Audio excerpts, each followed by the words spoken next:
मिथिला नरेश जनकराज अपनी पुत्री सीता के स्वयंवर की योजना बनाते हैं। महारानी सुनैना और देवी सीता से परामर्श के बाद स्वयंवर की घोषणा कर दी जाती है।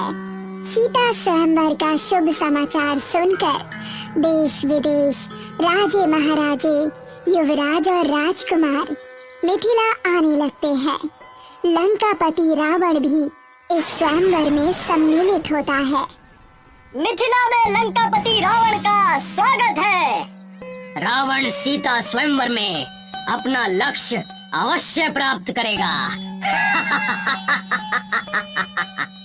अयोध्या के राजकुमार राम और लक्ष्मण महर्षि विश्वामित्र के साथ अहिल्या का उद्धार करते हुए वन के रास्ते मिथिला पहुँचते हैं। विदेहराज एक दास के रूप में ब्रह्म ऋषि विश्वामित्र का हार्दिक स्वागत करते हैं। तुम्हारा कल्याण हो मिथिला नरेश। ऋषिवर, आपके साथ अयोध्या के 2 राजकुमार भी पधारे हैं। कहाँ हैं वो? महाराज, अयोध्या के दोनों राजकुमार राम और लक्ष्मण प्रातः पूजा के लिए फूल लेने गए हैं। मेरी सीता भी गौरी पूजन के लिए पुष्प वाटिका गई है। विदेहराज, ये शुभ मिलन का शुभ संकेत है। मेरा आशीर्वाद है, सीता स्वयंवर सफल होगा।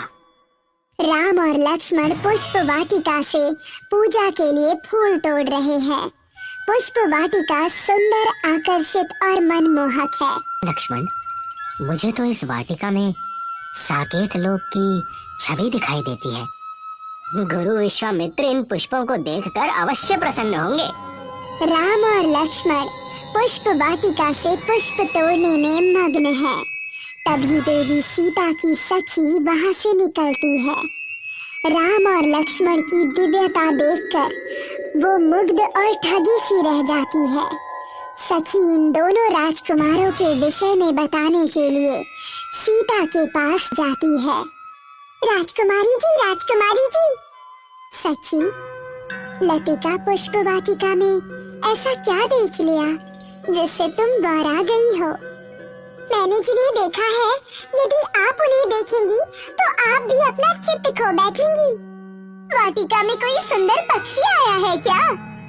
नहीं, अयोध्या के 2 राजकुमार आए हैं, राम और लक्ष्मण। वो इतने सुंदर हैं कि उनकी सुंदरता का बखान हो ही नहीं सकता। आप इनकी बातों पर विश्वास मत कीजिए, स्वयं जाकर देखिए। सीता स्वयं वहां जाती है जहां राम और लक्ष्मण पुष्प चुन रहे हैं और लताओं में छुपकर अयोध्या के दोनों राजकुमारों को देखती है। सीता की दृष्टि राम पर जाकर टिक जाती है। राम भी सीता के दिव्य दर्शनों में खो जाते हैं। सीता राम की छवि मन में बसाकर गौरी पूजन के लिए मंदिर में आ जाती है और अपनी मनोकामना प्रकट कर मनोवांछित फल पाने के लिए प्रार्थना करती है। स्वयंवर से पहले महाराज जनक और रानी सुनैना विश्वामित्र के साथ मंदिर में आते हैं जहां भगवान शिव का धनुष रखा है। तीनों इस दिव्य धनुष की पूजा करते हैं। महाराज जनक गुरु विश्वामित्र से कहते हैं, गुरुदेव, आप आशीर्वाद दीजिए कि सब कुछ मंगलमय हो। हाँ गुरुवर, सीता हमें प्राणों से अधिक प्रिय है। हम उसके भविष्य को लेकर बहुत चिंतित हैं। आप निश्चिंत रहे महारानी, सीता स्वयं लक्ष्मी स्वरूपा है। आपकी पुत्री बहुत भाग्यशाली है। उसका होने वाला पति सौभाग्यशाली होगा।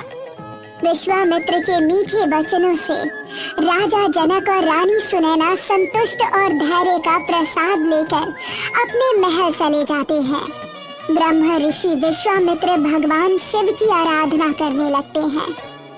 महाराज जनक महारानी सुनैना और देवी सीता के साथ स्वयंवर सभा में आते हैं।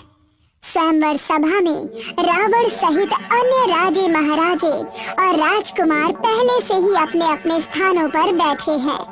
स्वयंवर सभा के बीच में भगवान शिव का दिव्य धनुष रखा है जो फूलों से सजा है।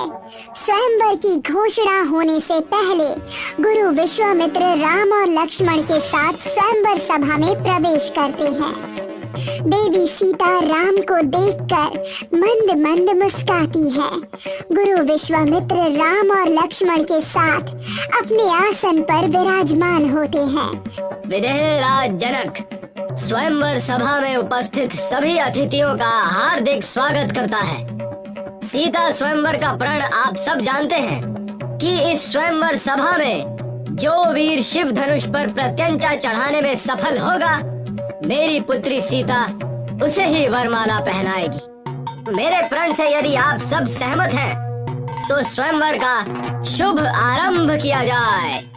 स्वयंवर सभा में आए सभी राजे महाराजे अति उत्साहित होकर स्वयंवर में भाग लेने को आतुर होते हैं। स्वयंवर आरंभ होता है। एक एक करके सभी राजे महाराजे और राजकुमार शिव धनुष पर प्रत्यंचा चढ़ाने का प्रयास करते हैं, परंतु सफल नहीं होते। अंत में लंकापति रावण के नाम की घोषणा होती है। महाराज अधिराज लंकापति रावण सीता स्वयंवर में अपनी शक्ति का प्रदर्शन करने आ रहे हैं। रावण अपने अहंकार का प्रदर्शन करते हुए अपने आसन से उठता है और शिव धनुष को प्रणाम कर उस पर प्रत्यंचा चढ़ाने का प्रयास करता है और प्रयास विफल होता है।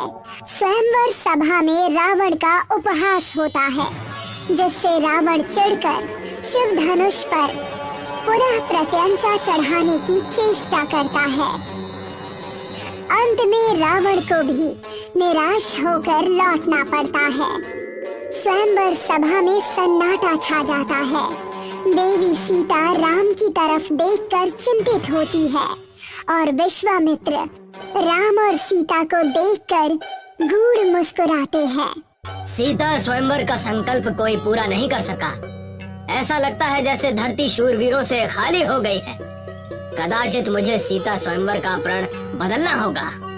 महाराज जनक की निराशा देखकर गुरु विश्वामित्र राम से कहते हैं, राम, शिव तो तुम्हारे आराध्य हैं। जाओ उनके धनुष को प्रणाम करो और सीता स्वयंवर का संकल्प पूरा करो। राम विश्वामित्र और जनक को प्रणाम करके शिव धनुष के पास आते हैं। श्रद्धा से प्रणाम कर प्रत्यंचा चढ़ाने के लिए शिव धनुष उठाते हैं और प्रत्यंचा चढ़ाते हुए शिव धनुष भंग हो जाता है। इस प्रकार सीता स्वयंवर की शर्त अर्थात संकल्प पूरा हो जाता है। स्वयंवर सभा में बैठे राजे महाराजे और रावण लज्जित होते हैं।